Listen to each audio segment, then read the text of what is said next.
यह अक्सर ही देखने को मिलता है। माँ बाप बड़े शौक से अपने पुत्र की शादी करते हैं। जब वह बहू के पीछे लगकर अपने माँ बाप को गाली ग्लौज और रोक टोक करता है तो बहुत दिल दुखी होता है। यह कहानी भी अपने पुत्र और बहू से दुखी एक बाप की है, जिसका नाम संतन दास है। कुछ समय पहले ही उसकी पत्नी गुजर जाती है। संतन दास अब अपने पुत्र और बहू के साथ रह रहा था। सुनो जी, यह बूढ़ा पूरा दिन खांसता रहता है, कोई काम भी नहीं करने देता। जब मैं कोई काम करती हूँ तो हमेशा रोक टोक करता रहता है।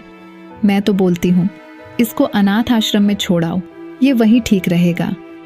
संतन दास लाचार होकर अपने बिस्तर के ऊपर लेटा रहता था। वह सुनता रहता था। उसका लड़का और बहू उसके बारे में क्या बोल रहे हैं। वह कर भी क्या सकता था। शरीर भी पूरी तरह साथ नहीं दे रहा था। अगर अपनी औलाद अच्छी हो तो आज यह दिन ना देखने पड़ते। संतन दास का लड़का पूरी तरह अपनी घरवाली के हाथों कठपुतली बन चुका था।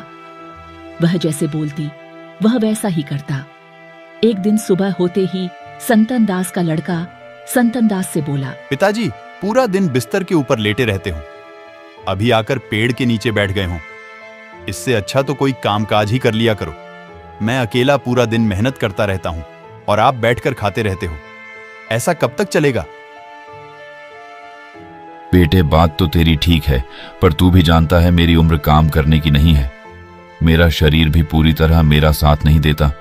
ऐसा कर, तू मुझे सिर्फ एक टाइम का ही खाना दे दिया कर, मैं उसी से अपना पेट भर लूंगा।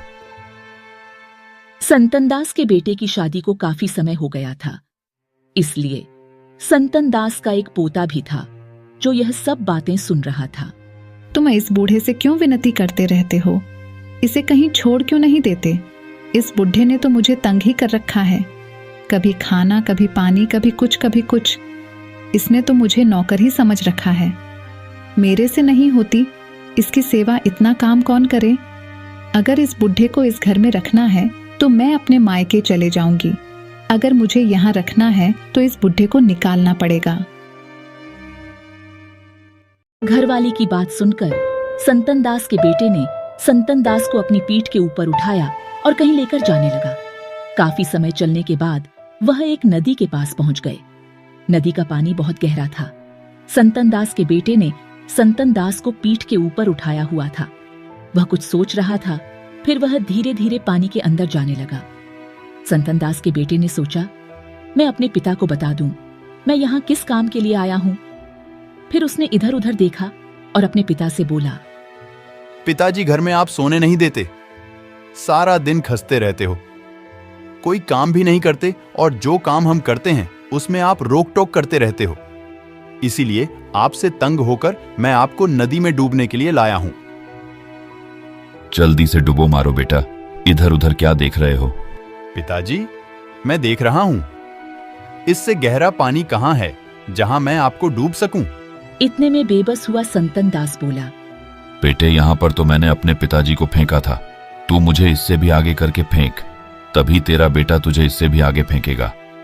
यह बात सुनकर मानो जैसे संतन दास के बेटे के अंतर से जान ही निकल गई हो। फिर वह भगवान से बोला, हे भगवान, मैं आज कितना बड़ा पाप करने जा रहा था। अपने हाथों से अपने ही पिता को मारने जा रहा था। यह संसार का चक्कर क्या ऐसे ही चलता रहेगा भगवान? पिताजी, मुझे माफ कर देना। मैं घरवाली के पीछे लगकर भटक गया था। भगवान किसी को कभी ऐसी औलाद ना दे जो अपने माँ बाप का सुख दुख ना समझ सके। मैं यह बात भूल गया था, जब कोई व्यक्ति बुजुर्ग होता है तो उसका दिमाग बच्चों जैसा हो जाता है, फिर वह बच्चों जैसी हरकतें करता है। हे भगवान, मुझे माफ कर देना। संतन दास का लड़का अपनी गलती का बहुत पछतावा करता है। फिर वह कभी भगवान, कभी अपने पिता से बार बार माफी मांग रहा था। फिर वह अपने पिता को पीठ पर उठाकर वापस अपने घर की ओर चल पड़ता है। संतन दास का लड़का अपनी घरवाली के पास जाकर बोलता है, आज भगवान ने मुझसे बहुत बड़ी गलती होने से बचा ली। यह संसार का चक्कर क्या ऐसे ही चलता रहेगा? तेरा भी एक भाई है, अगर वह अपनी घरवाली के पीछे लगकर तेरे माँ बाप के साथ कोई ऐसा गलत कदम उठाए जैसे मैं तेरे पीछे लगकर उठाया, तो तुम्हें कैसा एहसास होगा?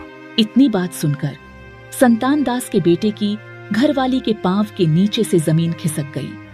अब उसे अपनी गलती का एहसास हो चुका था। फिर उसने अपने घरवाले और अपने ससुर पिता से माफी मांगी और सभी खुशी खुशी से एक छत के नीचे रहने लगे।